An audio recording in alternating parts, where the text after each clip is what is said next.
അപ്പൊ ഈ മനസ്സ് എപ്പോഴും നമ്മളെ അലേർട്ട് ചെയ്തുകൊണ്ടിരിക്കും, പഴയതുപോലെ ആകരുത്, പഴയതുപോലെ ആകരുത്.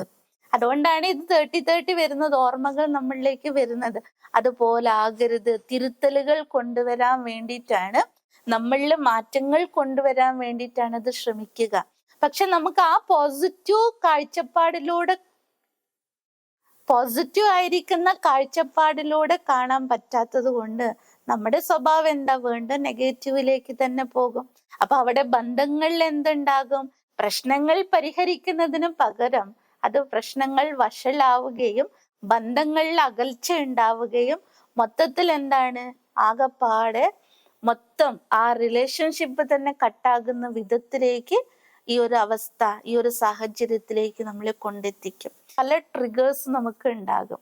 നമ്മുടെ ജീവിതത്തിൽ സന്തോഷഘട്ടങ്ങളെ ദുഃഖത്തിന്റെ നിമിഷങ്ങളാക്കി മാറ്റുന്നവയൊക്കെ ഉണ്ടാകും. അപ്പൊ ഇങ്ങനെയുള്ള സന്ദർഭങ്ങളിൽ സ്വയം തന്നിലേക്ക് തന്നെ ഒരു നിർദ്ദേശം കൊടുക്കുക. അതായത് ശാന്തമാകൂ.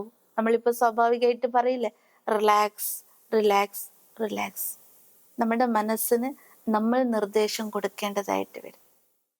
ചിലപ്പോൾ പറയാറുണ്ട്, അങ്ങനെ ചൂടായി നിൽക്കുന്ന സിറ്റുവേഷൻ വരുമ്പോൾ ഒരു ഗ്ലാസ് വെള്ളമെങ്കിലും കുടിച്ച് മനസ്സിനെ തണുപ്പിക്കാൻ വേണ്ടി, ശാന്തമാക്കാൻ വേണ്ടി ശ്രദ്ധിക്കുക. കാരണം ഇന്നും നമ്മളെ നിയന്ത്രിക്കുന്നത് സബ് കോൺഷ്യസ് മൈൻഡാണ്.